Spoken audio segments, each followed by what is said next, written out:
The courtroom was a pressure cooker, the air thick with anticipation, every eye locked on the trembling figure at the witness stand.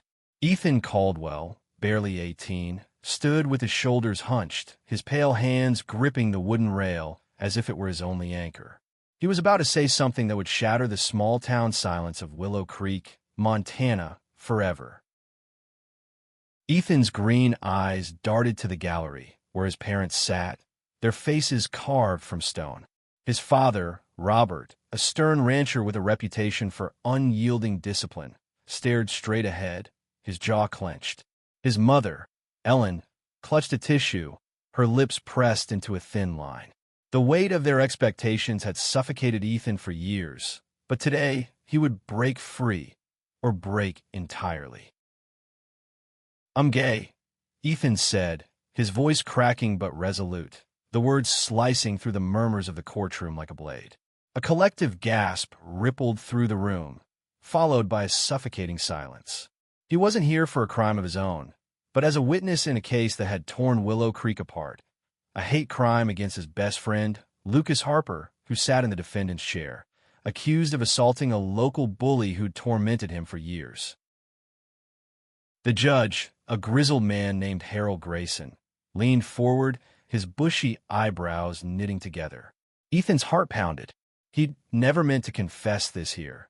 Not like this. But the truth had clawed its way out, raw and unyielding, in front of everyone he'd ever known.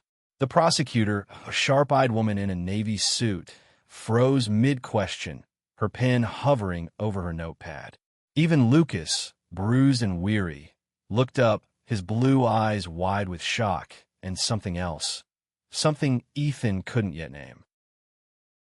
Ethan's confession wasn't just about him. It was about Lucas, about the secret they'd shared in stolen moments by the lake under the stars, where no one could judge them. It was about the night Lucas had fought back, not just for himself, but for Ethan, for their love that Willow Creek would never understand. The bully, Travis Monroe, had cornered Lucas after school, spitting slurs and threats, and Lucas had snapped, landing a punch that sent Travis to the hospital. Now, Lucas faced jail time, and Ethan couldn't let him take the fall alone. "Your Honor," Ethan continued, his voice steadier now, "Lucas didn't start that fight. Travis attacked him because he saw us together. He saw us at the lake, and he wouldn't stop. He said he'd make sure everyone knew." Ethan's chest heaved, the memory of that night burning in his mind. Travis's cruel laughter, Lucas's protective stance, the way their hands had brushed in the dark before everything went wrong. Judge Grayson's gavel cracked like thunder, silencing the courtroom's rising whispers. "Order!" he barked, but his eyes stayed on Ethan, sharp and unreadable. "Young man, are you saying this incident was motivated by your relationship with the defendant?" Ethan swallowed, his throat dry. "Yes, sir. Lucas was defending me. Defending us." The words felt like a release, like shedding a skin he'd worn too long. But the room erupted. Gasps, murmurs, a cry from his mother. Robert stood, his face red, but the bailiff motioned him to sit. Ethan didn't dare look at them. He kept his eyes on Lucas, who gave him a small, trembling smile, a lifeline in the chaos. The prosecutor recovered, her voice clipped. "Mr. Caldwell, are you admitting to perjury? You never mentioned this in your initial statement." "No, ma'am," Ethan said, his voice firm now. "I didn't lie. I just didn't tell the whole truth.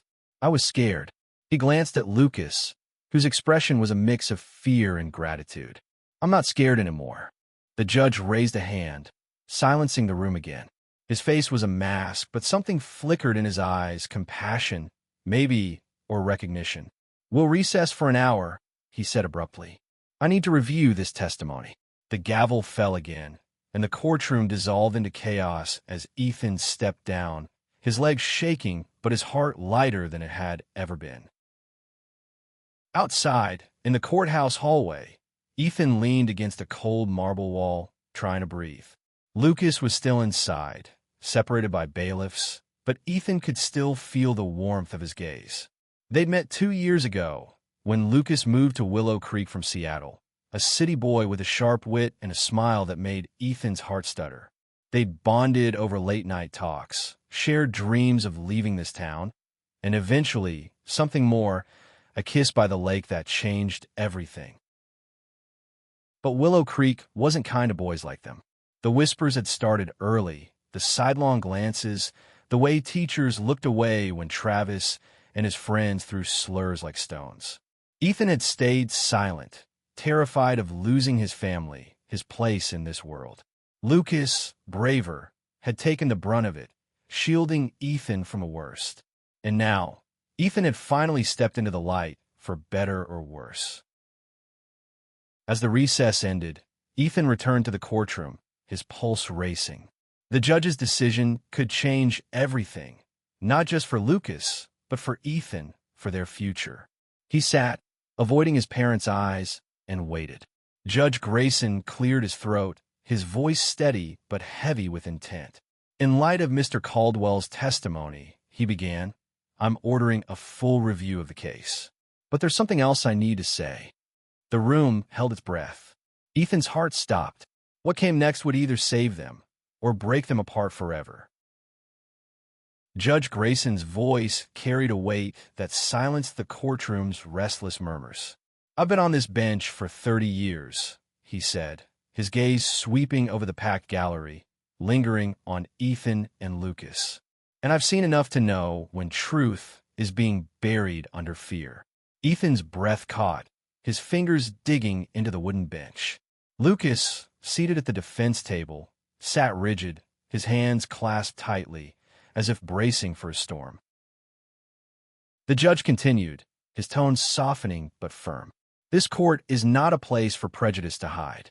Mr. Caldwell's testimony changes the context of this case. I'm dismissing the assault charges against Mr. Harper, pending a full investigation into Mr. Monroe's actions as a hate crime. A shockwave rippled through the room. Gasps, a choked sob from Ellen, and a low curse from Robert. Ethan's eyes locked with Lucas's, and for a moment, the world was just the two of them, hope flickering like a candle in the dark. But the judge wasn't done. Furthermore, he said, his voice rising, I'm recommending counseling for both young men. Not as punishment, but as support. Willow Creek may be small, but it's part of a bigger world, one that's changing. And it's time we all caught up. The gavel fell, and the room erupted, some cheering, others muttering in dissent. Ethan felt dizzy, the weight of his confession and the judge's ruling crashing over him like a wave. As the crowd dispersed, Ethan's parents approached, their faces unreadable. Robert's voice was low, controlled. We need to talk, Ethan. At home. Ellen reached for his arm, but he pulled away, his heart racing. Not now, he said, his voice barely above a whisper. He needed Lucas, needed to know they were still okay. He found him outside the courthouse, leaning against a pillar, his blonde curls catching the late afternoon sun. Ethan, Lucas said, his voice breaking as he pulled him into a hug. You didn't have to do that. You didn't have to tell them. But his arms were tight, grounding, and Ethan buried his face in Lucas's shoulder, breathing him in, pine and leather, the scent of safety. I couldn't let you take the fall, Ethan murmured. Not for me. Not for us. They stood there, hidden in the shadow of the courthouse, the world buzzing around them, but feeling miles away. Lucas pulled back, his blue eyes searching Ethan's. What happens now? He asked, and Ethan didn't have an answer, not yet. That night, Ethan faced his parents at their ranch house, the familiar creak of the porch swing a stark contrast to the tension inside. Robert sat at the kitchen table, his hands folded, his face a mask of disappointment. You've shamed us, he said, his voice cold. This family, this town. What do you think people will say? Ellen's eyes were red, but she spoke softly. Ethan, we love you. But it's not what we raised you to be. Her words cut deeper than Robert's anger, and Ethan felt the walls of his childhood home closing in. He wanted to scream, to tell them he was still their son, but the words stuck in his throat. I'm not ashamed, Ethan said finally, his voice trembling but clear. I love him, and I'm not going to hide it anymore. He stood, his chair scraping against the floor, and walked out, the door slamming behind him. The night air was cool, the stars bright above the endless Montana plains, and for the first time, Ethan felt free, even if it meant losing everything he'd known. He found Lucas at their spot by the lake, the same dock where they'd share their first kiss, where Travis had seen them and set this whole nightmare in motion. Lucas was waiting, his silhouette outlined by the moonlight. "You okay?" he asked, his voice soft. Ethan sat beside him, their shoulders brushing. "I don't know," he admitted. "My parents, they might never come around. But I meant what I said in there. I'm done hiding." Lucas reached for his hand, their fingers intertwining, and Ethan felt a warmth that no courtroom or angry parent could take away. They talked for hours about the future, about leaving Willow Creek, about the dreams they'd whispered in the dark, college in a city where they could be themselves, a life where love didn't have to be a secret. But the weight of the day lingered, and Ethan knew this was only the beginning.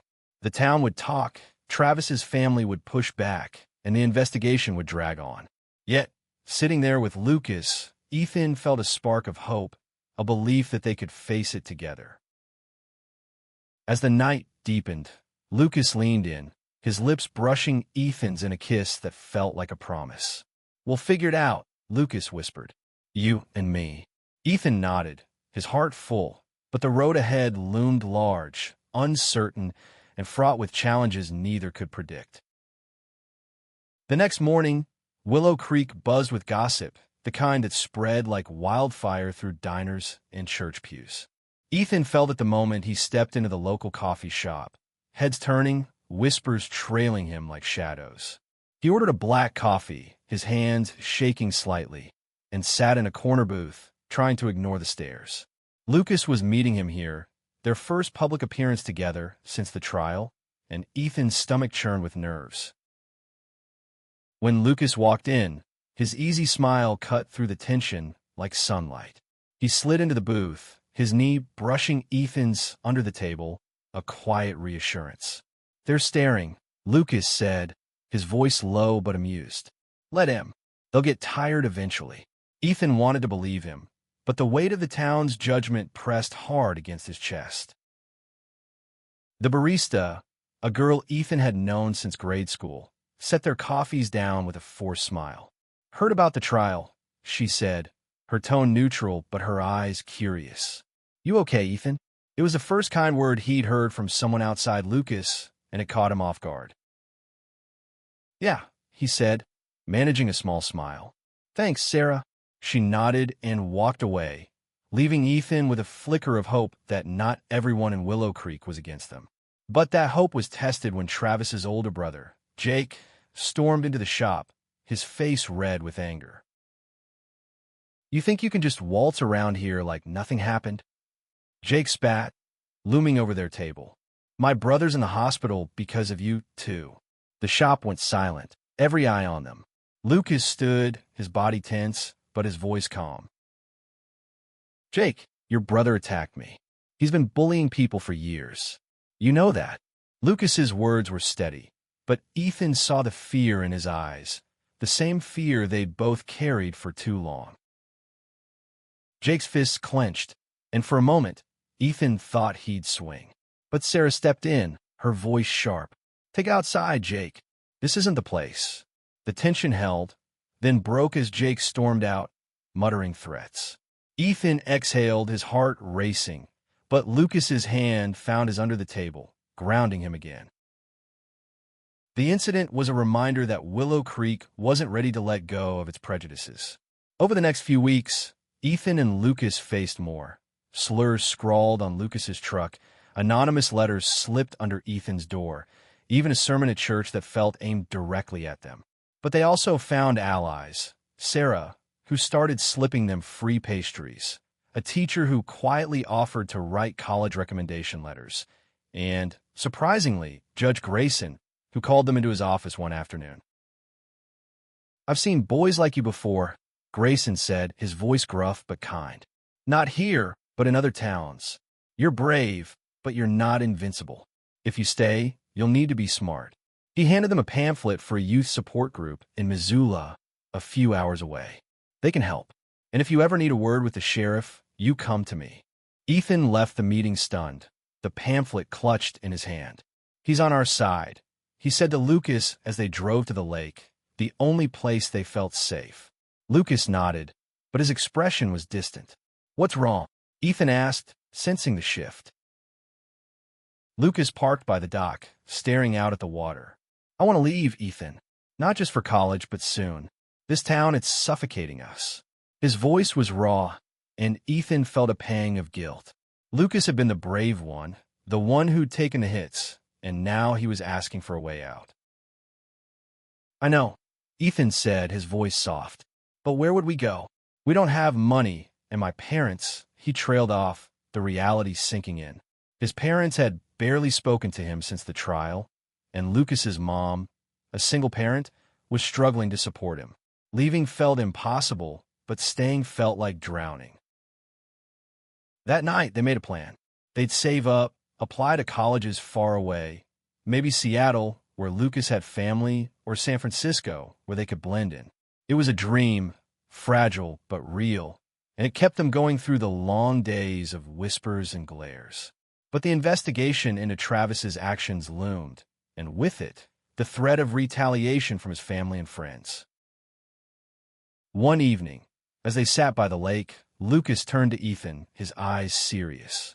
If we get through this, I want to marry you someday, he said, his voice barely above a whisper. Ethan's heart stopped, then raced, a smile breaking across his face. Then we'll get through it, he said, leaning in for a kiss that felt like a vow, sealed under the Montana stars. The investigation into Travis's actions dragged on, each day a test of Ethan and Lucas's resilience. The sheriff's office interviewed witnesses, including Sarah and a few classmates who'd seen Travis's bullying firsthand. But Travis's family was influential, their ranch one of the largest in Willow Creek, and their friends rallied, painting Lucas as the aggressor. Ethan felt the town splitting, lines drawn between those who supported them and those who saw them as a threat to tradition.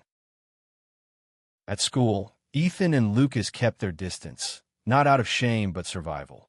They met in secret, stealing moments in the library or behind the bleachers, their hands brushing in fleeting reassurance.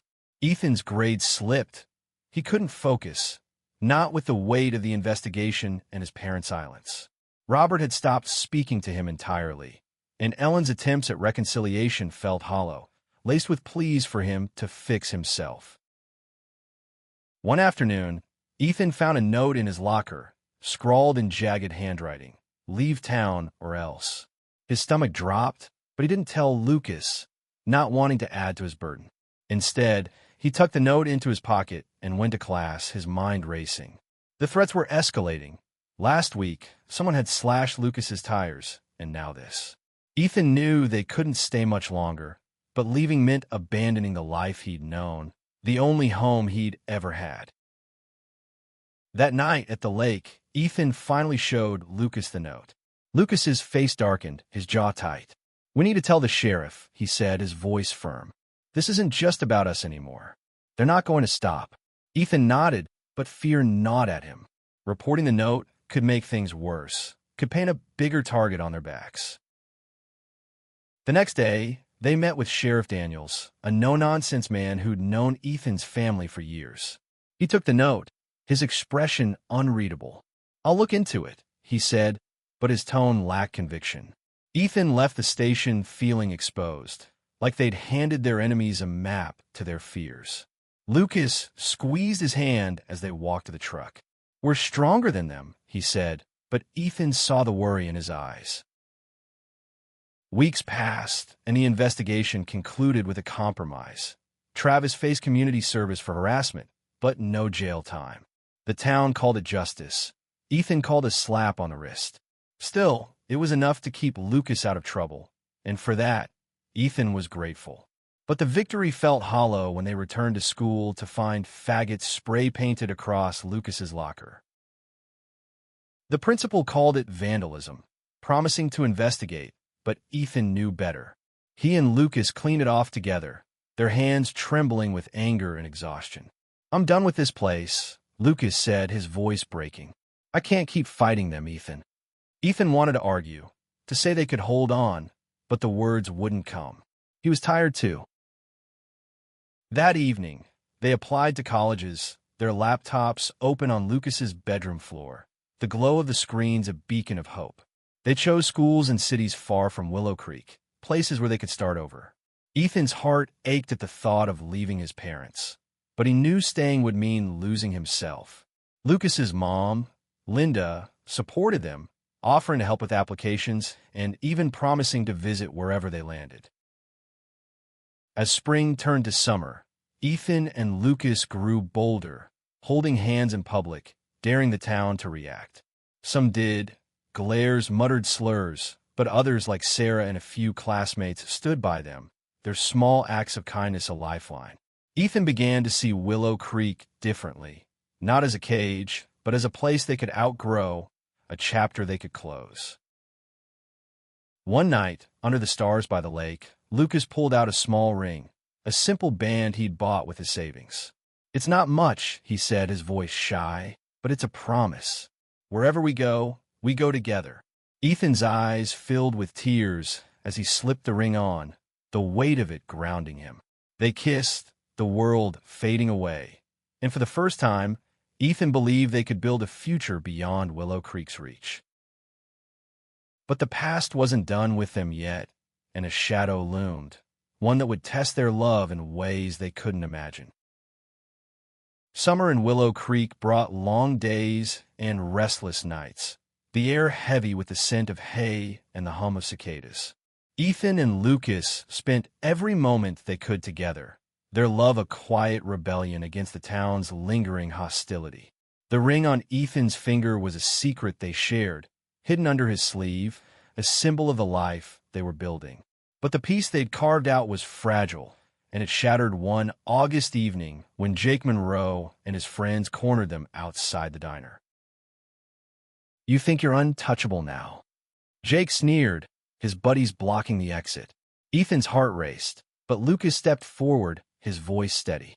"Walk away, Jake. This doesn't have to get ugly." But Jake's eyes were wild, fueled by months of resentment, and before Ethan could react, a fist flew, catching Lucas in the jaw. Ethan lunged, shoving Jake back, adrenaline surging.